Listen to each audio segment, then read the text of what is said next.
Армысыздар менің каналымның тұрақты тыңдармандары. Мен сіздерге қызықты әңгімелерді оқимын. Ежелден қазақ 4 түлік малдың жағдайымен көшіп қонып, қыстау мен жайлаудың арасында түтін түтетіп өмір сүреді емес пе? Ош шеті мен бұ шетіне 6 ай жүріп жететін кең даланы бізге көздің қарашығындай сақтап жеткізген де, мұра етіп қалдырған да әулие абыз данышпан бабаларымыз. Сол кең даланың ана шеті мен мына шетіне көшіп қонып жүріп, келін алып, қыз ұзатып, құда жекжат арттырып, күйеу 100 жылдық, құда 1000 жылдық, қыз өрісің, ұл жемісің деп даналық сөзді өмірдің өзекті шындығына өрбіткен бабаларымыздың не деген данышпан еді. Кезінде оңтүстік халқының жетімін желеп-жесіріп, жебеп, кедей кембағалының байлауға жетсе, күрмеуге жетпей жүрген жібін ұзартуға үлес қосқан үндемес байдың жастық шағындағы биік парасаттылығының бір көрінісі көпшілікке жеткізу мақсатында қолыма қалам алдым. Малына сенген қарапайым қазақ астықты көбіне өзбектерден сатып алып отырған. Үйір-үйір малын күн жылынып көктем шыққаннан күн суытып қыс түскенше Ташкент, Самарқанд, Бұхара, Хиуа базарларына апарып сатып, айырбастап астық кездеме, өрік, мейіз керекті заттарды әкеледі екен. Үндемес әкесінің малын бірде Ташкентке сатуға алып бара жатады.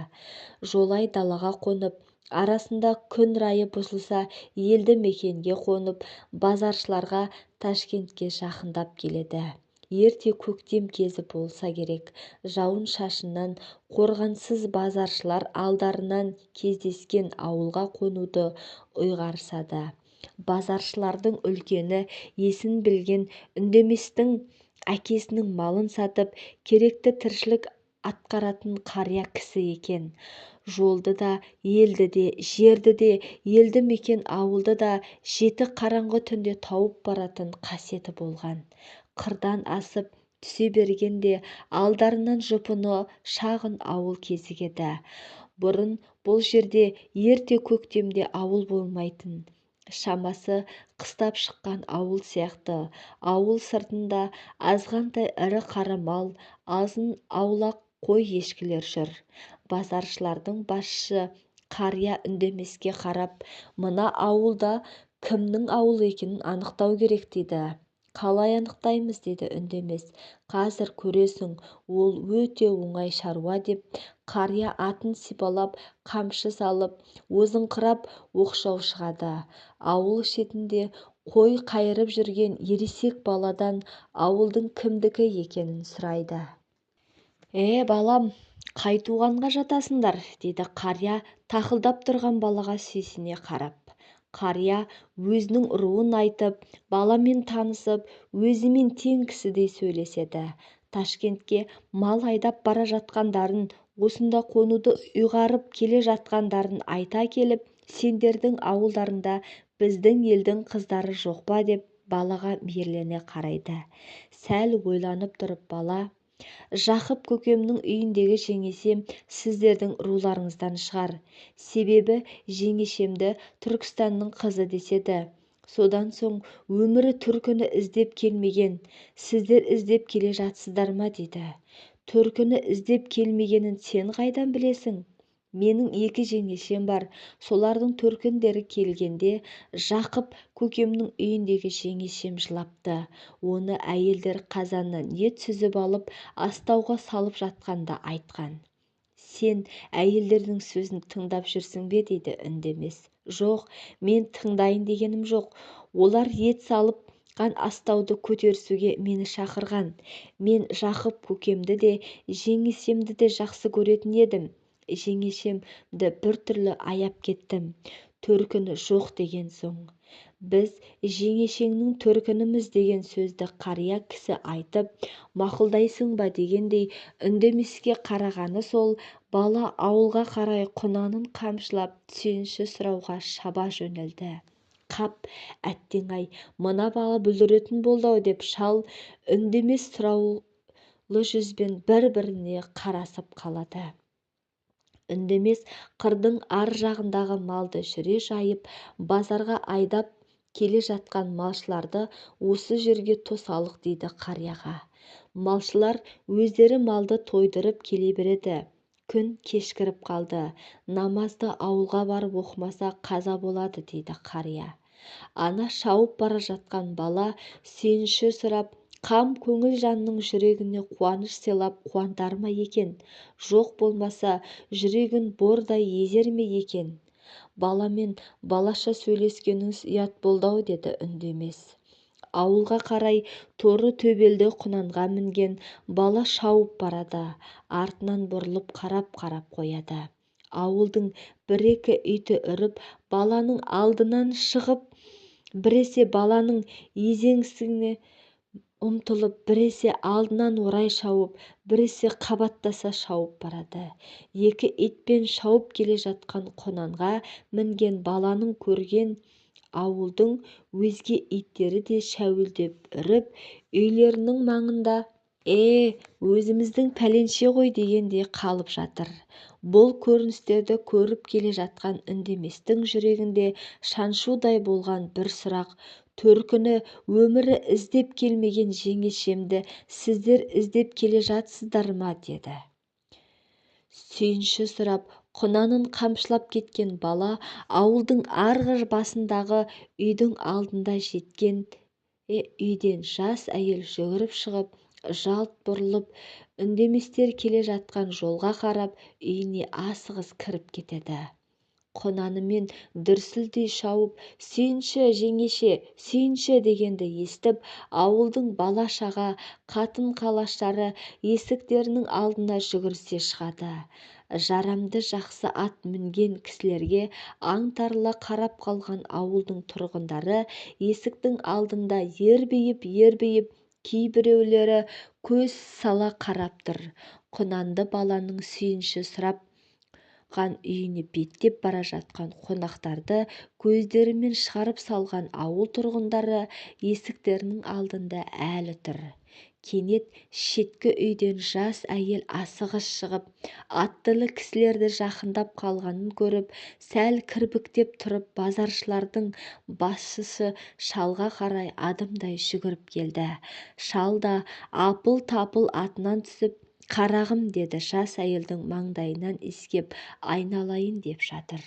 Үндемес те артынан іле-шала түсіп, шалмен көрісіп тұрған жас әйелге жақындай келе көрісіп, амандасып, маңдайынан иіскеп, жауырынын қағып, ағалық танытып жатыр. Сол екі арада үйден кемпір-шал қабатташа шығып, «Құдалар келіп қалған екен ғой, әй, қайсың бар, құдаларды аттан түсіріп те алмапсыңдар ма?» деп шал айғайға басып ауылдастарының қылығына кейіс білдіруде. Өзі таяққа сүйеніп әрең тұр. Сүйінші сұрай шапқан бала екі аттың шылбырын алып жайғастыруға беттеді. Жұпыны ескі киіз үйге үйдің егесі шал бастап кіріп, «Ал, құдалар, төрге отырыңдар» деп елпілдеуде. Төрге жайғасқан соң үндемес үйдің ішіне барлай қарап, базаршылардың басшысы шалға іштей ренжіп отырды. Себебі сыртта қандай жұпыны болса, іші де сондай жұпыны. Үй иелері қонақты күтуге қысылатыны аян тіршілік. Лезде ауылдың үлкен кішілері құдалардың бірінен соң бірі келіп сәлемдесуде. Кексе кәрі әйелдер де келіп құдалармен сәлемдесіп кетіп жатыр. Біреулері сұраулы пішінде құдаларға, біреулері таңдана, біреулері қызға, біреулері немқұрайлы селқос қарап амандасып отырып жатыр. Кейбір әйелдердің еріндері шыбырлап, кейбіреулері бір-біріне сыбырлап, еріндерін селп еткізіп, ауыздарын бірінің құлағына тақап, бірдеңелерді айтуда. Құдаларым келді деп мәз-бәйрам болып отырған кемпір-шал абыржып отыр. Кейбір балаларыңыз көрші ауылға кеткен еді, қазір келіп қалар деп сөзін аяқтап жатып, қутыңдаған бір жігіт: «Ағамыздың қайын жұртының келетінін қайдан біледі? Көріп кел болмаса, бұл кісілердің күйеу баласы менің ағам деп төрдегі құдаларға қулана қарап қояды. иә, оның рас құда бала. айдың күннің амында көптен түскен қай құда деп отырған сияқтысың. біз Ташкентке базаршылап мал айдап бара жатқан едік. осы ауылда қызымыз бар болған соң аттың басын бұрып есендігін біле кеткендігіміз несі айып екен, деді базаршылардың бастысы. осы сөзді күтіп отырған қутыңдаған жігіт: дұрыс қой құда, дәулетті кісілер екенсіздер. осы жеңешеміздің келгеніне 10 шақты жыл болды. әлі күнге дейін төркіндері іздеп келмеген еді. ғайыптан пайда болған төркіндеріне таңдана қарап отырғанымыз рас, деп ерсілеу мырс етіп күлген болды. сол сәтте төркіні келген жас әйел дастархан жая бастады. ендеше Түркістаннан шаршап шалдығып жеткен құдалар, қарындастарыңыздың аты кім еді? осы адасып келген жоқсыңдар ма? деп құдалардың жүзіне барлай қарайды соқырлана жігіт. базаршылардың басшысы қария шал орнынан қозғалып кібіржіктей бастағанда дастархан жайып болған жас әйел оң қолымен құлағының сырғалығын екі саусақпен сауа ұстап наттай қызарып төмен қарайды. бұл көрініс қағым сәтте өтеді. осы көріністі аңғарған үндемес: иә құдалар, елде жүргенде қарындасымызды еркелетіп сырғалым, сырғагүл, сырғажан, сырғалай дейтін едік. жасы елге келген келін, пәтуасыз елге келін келсап деген сөз бар. сіздерге келгелі кім болғанын өздеріңіз білерсіздер, дегенде әлгіден бері түсі тұрпайып сұрлана марданып отырған жігіт: кешіріңіздер құдалар, жәй әшейін жолдан өткен жүргіншілер ғой деп тұтығып. төркіні жоқ мұңлы келіншек қайнысының қылығына ызалана булығып өксіп жылап жіберіпті. келіншектің сын аты сырғагүл екен. бұл көрініске куә болған әйелдердің біреулері әлде байғұс-ай деп ауыздарын селп еткізіп, енді біреулері көңілдері босап жаулықтарының ұшымен көздерін сүртіп: сырғагүл-ау, төркінің бар екен ғой, десіп дабырласып әйелдер жағы көңілдене түседі. осының бәрін көріп сезіп отырған үндемес сырғагүлдің жан дүниесін түсініп, оған базарға айдап бара жатқан малының маңдай алдысы боталы түйені сауып, ішсін қарындасым деп беріп кетеді. базардан қайтарында ата-енесіне, бала-шағасына, сырғагүлдің өзіне киімдер, қант, шәй, өрік, мейіз тарту таралғылар тастап: сырғашты төркініне жіберіңіздер, аунап-қунап төркініне барып қайтсын, деп кетеді. сырғагүл кедей жесір кемпірдің жалғыз қызы еді. ағайын-туыстан да кембағал жан болыпты. көп ұзамай сырғагүл төркіндеп келеді. сырғаш келді деп төркініндегі елді жинап той жасаған үндемес сырғашқа деп жасау жабдық, еншісіне 4 түлік малдан мал, ене жіптен жаңа шыққан ақ отау жасап еншісіне береді. үндеместің ары белі мал сатуға өткен базаршылары сарыағаштан хабар алып қарасып тұрады. сырғаш та төркінім келді деп сағына төркін жұртын сұрап қадірлі қонақ етіп күтеді екен. сырғаштың амандығын біле келген базаршыларға үндемес: қыздың жаманы атқа шөп салар деген, қыз мұңлық, жат елге қыз бен қой кетеді деген. қыз қырдағы қызғалдақ, олардың жаны нәзік. төркінім, бауырым деп бүйректері бөлініп, жүректері езіліп тұрады. қыз тілеулесің, қамқоршың.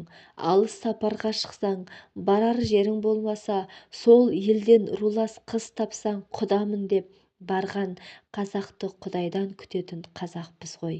сондықтан қыздарды сыйлаңдар, олар нәзік жүректі жандар. қыз қартайса да 100 жасап немере шөбере шөпшек көрсе де төркініне қыз, біреуге жар, біреуге ана. Пайғамбарымыз ананы сыйлаңдар деген. Қыз өрісің, тілеулесің, қамқоршың, қызды налытпау керек. Сырғаш қыз бір төбе, өзімнен туыстас қыздар бәрі жиналып бір төбе. Сырғашты сыйлаңдар деген екен туыстарына.